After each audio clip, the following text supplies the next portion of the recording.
All right, so when you're married to a narcissist, but you are planning to leave, but you don't want the narcissist to know this yet, this is the planning stages. I call this my Stepford Wife stage. I'm going to explain why in just a minute.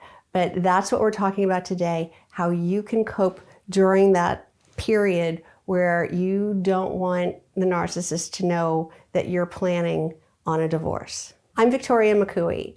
I'm a high conflict divorce coach, a divorce mediator, and the creator of the Reclaim Your Power system.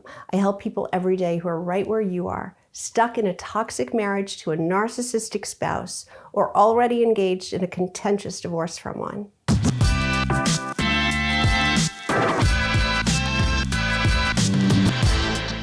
If you've been watching my videos for a while, then you already know I've divided the stages of divorcing a narcissist into 3 areas where each area has a different form of communication. So let's just recap what that is. Before the narcissist knows that you're planning a divorce, during the divorce process, and after the divorce is final.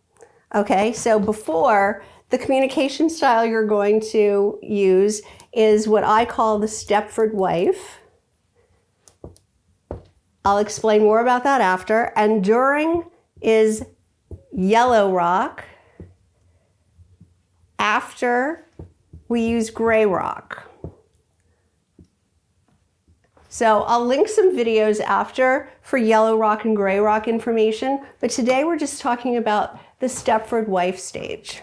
So you don't want the narcissist to know that anything is changing. You're getting your ducks in a row. You're getting financial information. You're hiring lawyers and coaches. You're doing all this work in the background, changing passwords, getting access to accounts, maybe getting a secret email account, all those things that you don't want disrupted before you have a chance to finish them. So this is what you're going to do. You're going to act like a Stepford Wife. And if you don't know what that is, go watch the movie. It's about housewives who were really robots. They weren't real. But what I mean by it is you're just going to pretend like everything's fine. You're not going to engage in arguments. You want to stop engaging because you need to heal, but you also don't want to let the narcissist know anything's going on. So you just sort of play dumb. You just sort of pretend like you didn't get it. You didn't even know that they were insulting you, or you aren't paying attention, or whatever you have to do to get out of it. If they press you to commit to something or answer something, you just say, yeah, I have to think about that, or I'm going to think about that. Oh, I have to go. Like whatever you have to do to remove yourself without saying, I'm not talking to you and I'm going to leave, right? It's confusing for them, but you're just pretending like everything's fine, but you're not giving over any information. So the 3 things to remember during the Stepford Wife stage. 1, refuse to engage.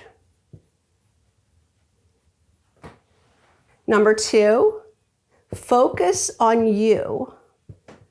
You make yourself the priority. You do what you have to do to stay out of this abusive situation, to stay away from being criticized or getting into an argument or trying to defend yourself. You just try to protect yourself. Number 3 is calling out the narcissist's lies, but not in an antagonistic way. And what I mean by that is you might just say something like, oh, I don't think that's true, like in just the dumbest way, right? But not letting on that you're changing or that anything's different. You're just saying, instead of getting into an argument about the lie, just say, I don't think that's true, and let it go, right? And then leave, go to another room, say you have to make a phone call, say you have to run an errand, get out of the situation. They're going to be confused. This can't last forever, but it can get you to the point where you can file and then things can go in a different way. Does this all make sense to you? Would you like some more explanation and advice on how to communicate with your narcissist before, during, and after your divorce, if you would like some help with that, you can book a call with me. I'll put a link in the description below where you can get right on my calendar. Did you find this information helpful? I hope you did. If you liked this video, will you please give it a thumbs up and don't forget to subscribe. Thanks so much for watching. I've linked a couple of other videos here that I think you might also like, so I hope I see you in the next video.